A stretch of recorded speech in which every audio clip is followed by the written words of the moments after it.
বেগমপাড়া বলেন, মালয়েশিয়া বলেন, দুবাই ভিত্তিক বিনিয়োগকারীদের ব্যাপারে আমরা অনেক উচ্চকিত শব্দ শুনলাম। তাদের বিরুদ্ধে ব্যবস্থা নেওয়া হচ্ছে, তাদের তালিকা প্রকাশ করা হবে।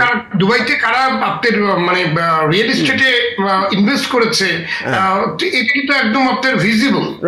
রাইট।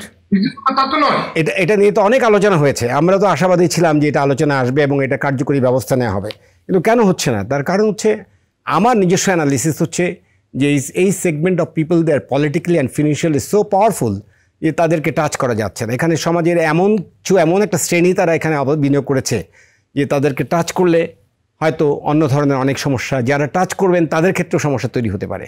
বরং আমি কেঁচো খুঁড়তে গিয়ে সাপ না বেরোয়, এটা বন্ধ রাখাই ভালো, কেঁচো খোঁড়ারই দরকার নেই। হয়তো এই মাইন্ডসেট হতে পারে, আমি জানি না। কারণ হচ্ছে আমরা বিভিন্ন সময়ে আমরা শুনেছি, পার্লামেন্টে আলোচনা শুনেছি যে এই বিষয়ে কার্যকর ব্যবস্থা নেওয়া হবে। বিভিন্ন তদন্ত টিম পাঠানো হয়েছে দুবাইতে, আমরা এটাও শুনেছি। মালয়েশিয়া পাঠানো হয়েছিল, বেগমপাড়ায় পাঠানো হয়েছিল, প্রতিবেদন প্রকাশিত হয়েছিল। কিন্তু আমরা যেই তিমিরে ছিলাম সেই তিমিরেই রয়ে গেছে।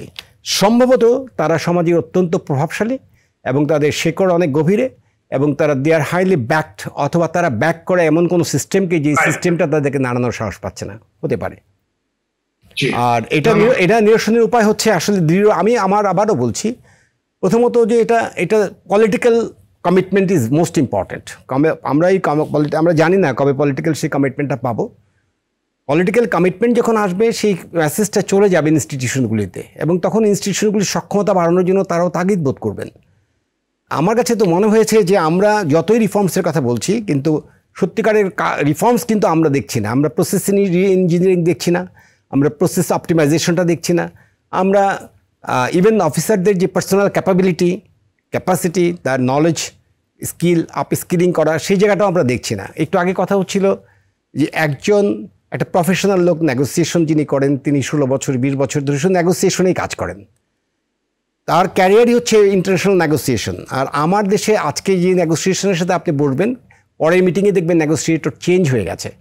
তো এই হচ্ছে বাংলাদেশের মানে আমার মনে হয় যে ম্যানিং পলিসি বা ব্যুরোক্রেসির যে পোস্টিং পলিসি বলেন বা তার ডিজাইনিংটা বলেন, কাঠামোটা আসলেই আমরা মনে হচ্ছে এটাগুলো পুনর্বিন্যাস করা দরকার। ভেবে দেখার সময় হয়েছে।